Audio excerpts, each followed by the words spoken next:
পড়ো আশহাদু আল্লা ইলাহা আশহাদু জিরা আগের নাম কি ছিল তুষার কর্মকার এখন কি নাম পছন্দ করে মিরাজুল ইসলাম আলহামদুলিল্লাহ বলো সকলে আলহামদুলিল্লাহ বলো আচ্ছা আপনি যে ইসলামের সুশীতল ছায়াতলে আশ্রয় নিচ্ছেন আমেনার লালের গোলামের খাতায় নাম লেখাচ্ছেন আপনার উপরে কেউ জোর জবরদস্তি করেছে কেউ প্রেসার ঢেলেছে যে আপনার ইসলাম কবুল করতে হবে আপনি নিজের ইচ্ছায় স্বাধীনভাবে সজ্ঞানে যেহেতু আপনার বয়স কত 22 বছর তাহলে আপনি নিজের সজ্ঞানে ইসলামের কলেমা পড়ে ইসলামের ছায়াতলে আশ্রয় আইনতভাবে আসছে আলহামদুলিল্লাহ আমার সাথে পড়ো ওয়াস্তাগফিরুল্লাহ রাব্বি মিন কুল্লি জামবি ওয়া তুবু ইলাইহি লা হাওলা ওয়ালা কুওয়াতা ইল্লা বিল্লাহি আলিয়্যিল আযীম আজিম এবার পড়ো লা ইলাহা আপনারা সকলে পড়ুন না লা ইলাহা ইল্লাল্লাহু মুহাম্মাদুর রাসূলুল্লাহ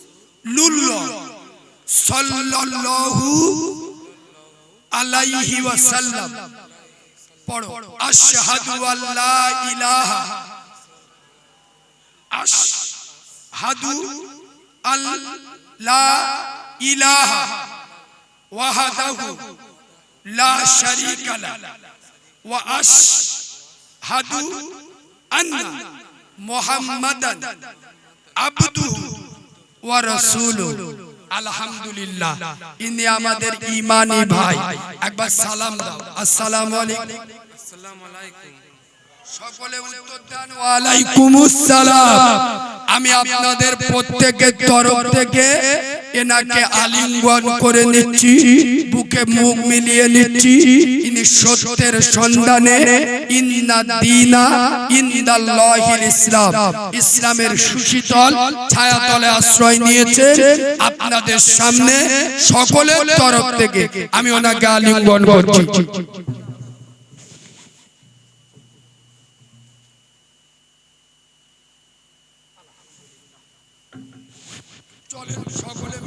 জোরে তাকবীর নারে তাকবীর নারে তাকবীর মাসলাকে মুজাদ্দিদ জামান নারে তাকবীর আমি বলবো দ্বীন ইসলাম আপনারা বলবেন জিন্দাবাদ দ্বীন ইসলাম দ্বীন ইসলাম দ্বীন ইসলাম দ্বীন ইসলাম নারে তাকবীর নারে রিসালাত নারে রিসালাত নারে রিসালাত নারে তাকবীর আমরা সকলে মিরাজুল ভাই নাম দিলেন মিরাজুল ভাই ইনি আমাদের কলেমার ভাই ঈমানি ভাই সর্বদিক দিয়ে এনার আপদ বিপদে আমরা এনার পাশে দাঁড়াবো এটা আমাদের ঈমানি দায়িত্ব তবে আপনাদের বলে যাচ্ছি এনার সাথে আদবের সাথে পেশ আসবেন ইসলাম কি সেটা যেন বুঝতে পারে আল্লাহ আমাদের কবুল করুন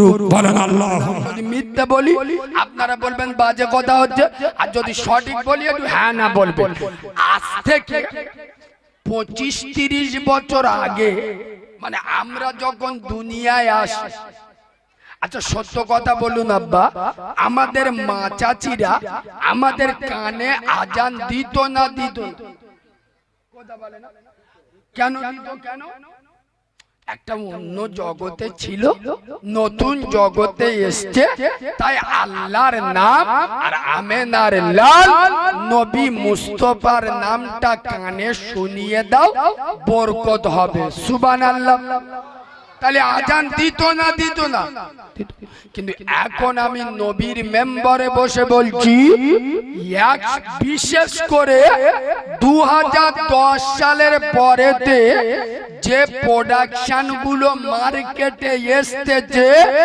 100-র মধ্যে 95 জন কানে আজান পায় ঠিক বলছি না ভুল বলছি? কেন আগে বাচ্চা হতো কোথায়? কোথায় বলে না? কোথায়? ঘরে। এখন বাচ্চা হচ্ছে কোথায়? কোথায় আজান দেবে? এখনকার মদ্যগুলো তো আলাদা। মা জাহান্নামে যায়, বউ যদি একবার করে উঠেছে ওর কলজে জ্বালা করে। ঠিক বলছি না ভুল বলছি? খোদার কসম দেখবেন আগে বাচ্চা বেশি হতো বাড়িতে, এখন হয় হসপিটালে। যার কারণে দেখেননি 13 বছরের ছানা, 14 বছরের ছেলে, এইটুকি যন্ত্র, রাত 2:30টা বাজে একা রাস্তার পাশে বট গাছের নিচেই বসে ফ্রি ফায়ার চালাচ্ছে। ঠিক বলছি না ভুল বলছি?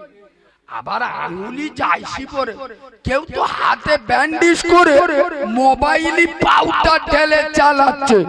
খবর নে দেখো কানে আজান পায়ে হসপিটালে হওয়া মাল। খবর নিয়ে দেখো কানে আজান পায়ে নার্সিভূমি হওয়া যন্ত্র। তাই গেম খেলবে ভোর 4টে, বাড়িতে এসে শোবে 4:30, উঠবে বেলা 11টা। ফজরের আজান এদের কানে আসে, কথা বলে না? ফজরের আজান শুনতে পায় না। আইটিস চলে। এদের থেকে কুকুর অনেক ভালো।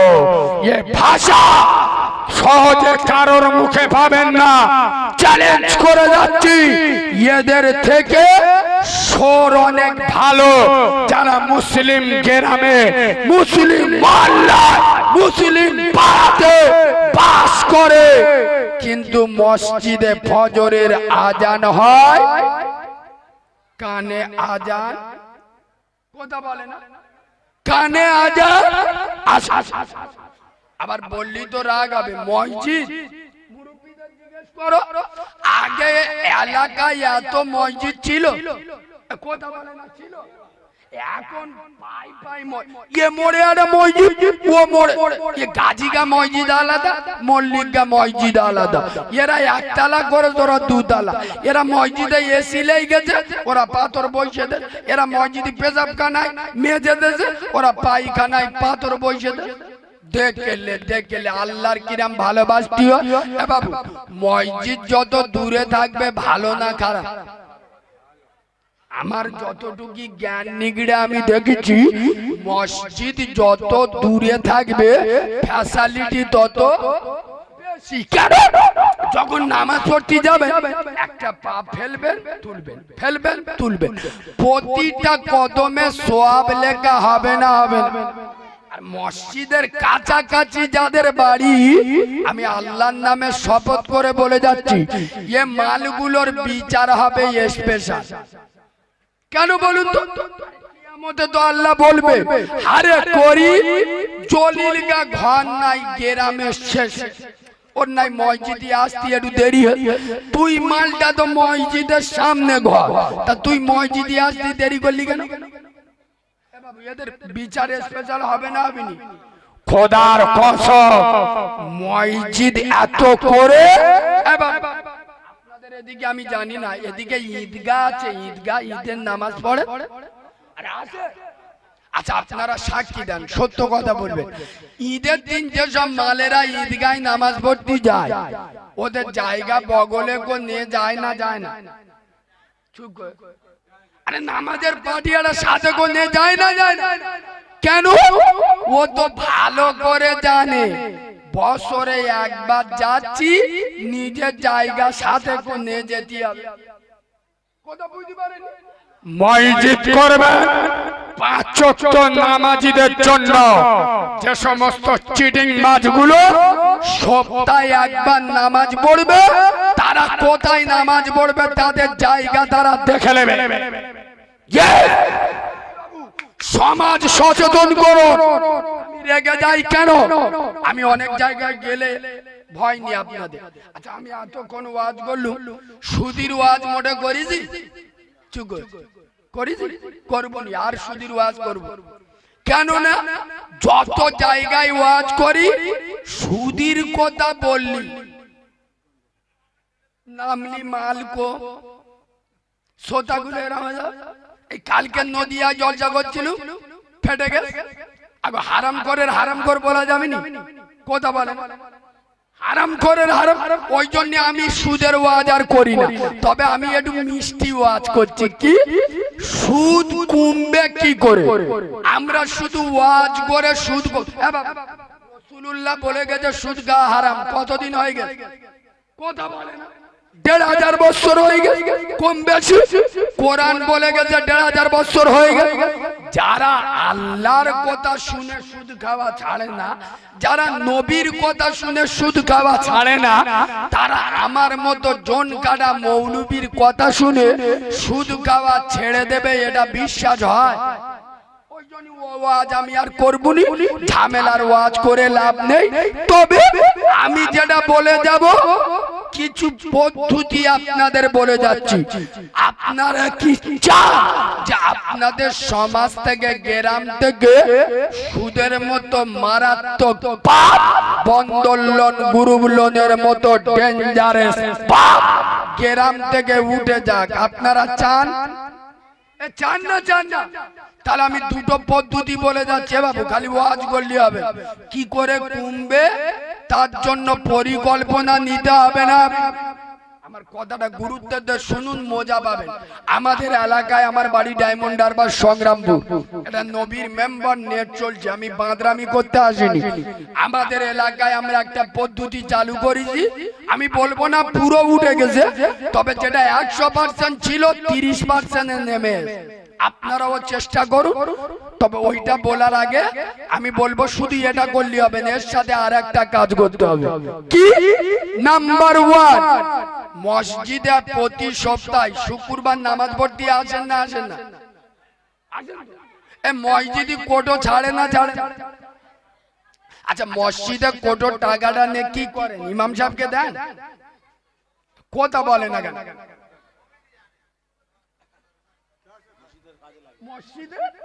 কাজে লাগে। ভালো করে শোনে, মসজিদ ৩ তলা ৪ তলা না করে আমি আপনাদের পায়ে ধরে বলে যাচ্ছি, আমার ভাষা সকলে বুঝতে পারবেন। মসজিদের শুক্রবারে একটা কোটো ছাড়লে হবে না। যুবকরা কমিটি তৈরি করুন, যুবকরা দাঁড়িয়ে যান। মসজিদে কোটো যদি ছাড়তে হয়, দুটো ছাড়তে হবে। কোটা দুটো। নাম্বার 1, প্রথম কোটোয় টাকা দেবে, ওই টাকাটা মসজিদের উন্নতির কাজে লাগবে। দ্বিতীয় যে কোটোটা ছাড়বে, ওই কোটোর টাকাটা একটা আলাদা ফান্ড করবে। গ্রামের কোন গরিব মানুষ কঠিন রোগে পড়ে গেছে, ওই টাকা দিয়ে চিকিৎসা। কোন গরিবের ছেলে ভালো প্লিয়ান স্টুডেন্ট, ওর একটু ভালো মিশনে, ভালো স্কুলে দিলে সুন্দরবনের মুখ উজ্জ্বল করবে, এই টাকা দিয়ে তাকে হেল্প করবেন। কোন ইয়তিম বাচ্চা ঈদের দিন যেন না বলতে পারে আমার বাপ নেই বলে আমার প্যান্ট শার্ট কিনে দেবার মতো কেউ নাই, মসজিদ থেকে তাদের প্যান্ট শার্ট যাবে। খোদার কসম, এই সমাজ সেবামূলক কাজ মসজিদ থেকে শুরু করুন। আরে আল্লাহর নবী 25 বছর বয়সে প্রথম যে কাজটা করেছিল সমাজ সেবা কাজ, আর রাসূলের সমাজ সেবী সংগঠনের নাম ছিল হেল্পফুল ফজল। চলে। আর সুদটা কমবে, সব থেকে বড় পদ্ধতি আপনাদের বলে যাচ্ছি, গ্রুপ লোন, বন্ধন লোনের বিরুদ্ধে আপনারাও লোন চালু করুন। কিরা? আপনারা গ্রুপ চালু করুন, গ্রুপ। তবে এই গ্রুপটা হারাম। আমি যে গ্রুপটা বলছি এটা নাজায়েজ নয়। কিরা? বেটা ছেলেরা মুদিখানা দোকানে খেলবে, মেয়েরা যে কোনো গ্রামের একটা বাড়ি ঠিক করে সেখানে খেলবে। কিরা? ভালো করে শোনে। 100 লোকের একটা গ্রুপ হবে। কত? এ বাবু এদিকে দেখো। আচ্ছা ছেড়ে দেন। এ বাবু তুমি একটু বাঁদিকে চেপে যাও। এবার ঠিক আছে, একবার দরুদ শরীফ পড়েন। আল্লাহুম্মা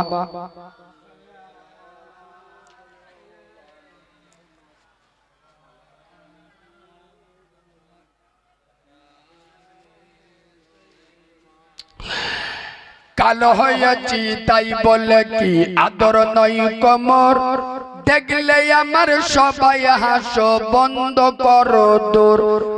কালো কোকিল কালো কালো মাথার চুল, আমি তবে কালো হয়ে কি করেছি ভুল।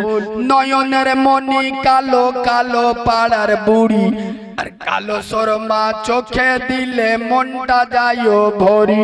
কালো গায়ের দুধের গুণ বলে কত জন, আর কালো নারীর মধুর জবান পাগল করে মন। আধারের কালো রাতে তারার সবা আঁকা, কালো কালি দিয়ে দেখো খোদার কালাম লেখা। সুবহানাল্লাহ বলবেন না? নদীর পানি ঘোলা ভালো, জাতের মেয়ে কালো, আর কালো যদি হয় রে ভালো জগৎ করে আলো। মণি মুক্তা পড়ে থাকে ছোট কয়লার মাঝে, আর ছোট কয়লা পুড়লে দেখো আলো জগৎ মাঝে। ছোট কয়লা পুড়লে দেখো কত সুন্দর আলো, আর কালো দাড়ি থাকলে মুখে দেখাই কেমন ভালো। জিনগুলি রয় হলুদ গায়ে কালো গয়নার হার, আর মালি হয়ে প্রেমে পড়ে কালো দেবতার। দুদিন বাদে যেতে হবে কালো গোরের বাড়ি, তবে কেন কালোর উপর মনটা করো ভারী। নদীর পানি ঘোলা ভালো, জাতের মেয়ে কালো, আর কালো যদি হয় রে ভালো জগৎ করে আলো। কাবার গেলাম আজও কালো, সাইয়েদুনা বেলাল ছিলেন কালো, তাইতে তারও আজান শুনে মদিনা পাগল হলো। লাইলাতুল বরাত কালো, রজব কালো হলো, বিশ্ব নবী কালো রাতে মেরাজ চলে গেল। নারায়ে তাকবীর, নারায়ে তাকবীর। কথাটা এখানে দেখে মায়েদের সম্পর্কে একটা কথা খালি বলে দিই। আচ্ছা, আপনাদের গ্রামে আপনারা জ্ঞানী মানুষ, এরম কোনদিন শুনেছে বা চোখে দেখেছে যে কোন মহিলা স্বামীর বাড়ি টিকতে পারে? কেন? স্বামী মদ খেয়ে এসে খুব অত্যাচার করে, জুলুম করে, স্বামী ছেড়েতে বাপের বাড়ি চলে এসে। এবার এরম আসে না নেই? এরম ঘটনা আসে না নেই? আসে। কিন্তু খোদার কসম, আমি বাচ্চা মাওলানা কারিমুল্লাহ জেহাদি নবীর মেম্বারে বসে চ্যালেঞ্জ করছে, শুধু বাসন্তী সুন্দরবন নয়, গোটা বাংলায় একটা মহিলা আমাকে দেখান যে মহিলা স্বামী ছেড়ে দে বাপের বাড়ি চলে এসছে, স্বামী নামাজ পড়ে না বলে। কথা বুঝতে পারেনি? স্বামী মদখোর, মাতাল, কলকাতা নামা, মানে বুঝতে পারেন? এখন কলকে বাহিনীর চাপ বেড়েছে না কমেছে?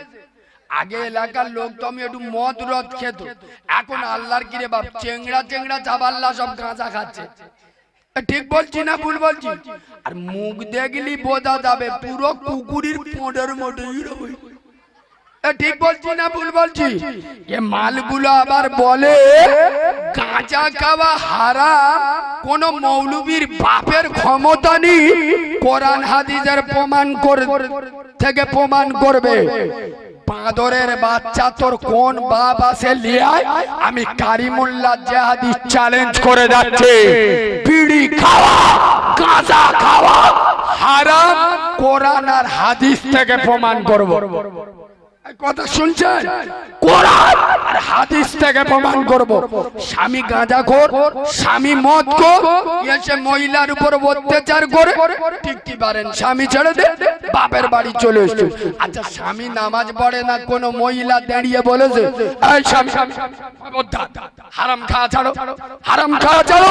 আরে আমরা সেই ফতেমার উত্তরসূরি, যে বেটি ফতেমার মাথার চুল দুনিয়ার কোন মানুষ তো দূরের কথা, আসমানের চাঁদ সূর্যও দেখেনি।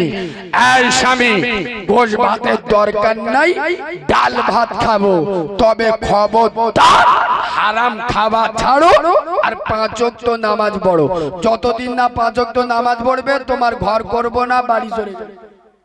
মেয়েরা যদি এরম শর্ত দিত আমাদের 100-র মধ্যে 95টা মধ্য সোজা হয়ে যেত। চুপ কর। যত হও না বাবু বোর কাছে, চাচা হেভি ধরে তো চাচা জিবরাইলের ভূত ভাই গো, হেভি বুঝ দিবে। যত হও না বাবু, জোরে বলো, বোর কাছে কাবু। আমার মায়েদের দুটো পায়ে ধরে বলছি, কসম খোদা, মায়েরা পরিবর্তন হলে গ্রাম পরিবর্তন হয়ে যাবে। বাবা আমি কি বাজে কথা বললাম? কোন মহিলা যদি ফজরের সময় উঠে নিজের স্বামী ডেকে দেয়, নিজের ছেলে চেবড়ে তুলে দেয়, নামাজ পড়তে দেয়, 5 বার যদি ডাকে একবার উঠবে না? উঠবি সব না। আমাদের মেয়েদের ঘুম ভাই তো বেলা 9টার সময়, এরা মাগরিবের নামাজ পড়বে, ও 10 মিনিট ধরে অতক্ষণ কে নামাজ পড়বে? আর মেয়ের বাড়ি যাবে, বাপের বাড়ি যাবে, এই জলসার মেলায় ঘুরতে আসবে। আল্লাহর কি রে বাপ, 1 ঘন্টা লাগবে আটা ময়দা মাখতে। ঠিক বলছি না ভুল বলছি? যে মেকআপ করেছে চাচাবালের মা ছকিনা ভাবি, যে মেকআপ করেছে গ্রামের ছেলেরা চিনতে পারে, পুরো টেম্পু মাছের মতো। খোদার কসম, আমার রানীগড়ের সোনামণি মা বোনদের বলে যাচ্ছি, আমি মায়েদেরকে অসম্মান করতে আসি নাই। হে মায়েরা, আমি কারিমুল্লাহ একজন মা হারা। খোদার কসম, আমি জন্মের পরে আমার মাকে দেখি নাই। আমার মায়ের স্তনের দুধ 1 ফোঁটাও আমি খাই নাই। আমার মা আমাকে দেখে নাই, আমিও আমার মাকে দেখি নাই। রানীগড়ের সোনামণি মা, তোমরা তো আমার মায়ের মতো। হে মায়েরা, রূপ চর্চা বাদ দাও। খোদার কসম, এ রূপ সারা জীবন থাকবে না।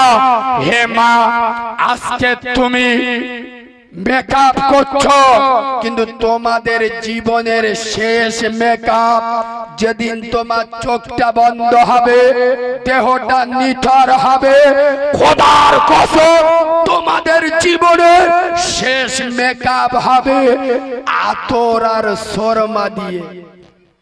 ঠিক বলছি না ভুল বলছি?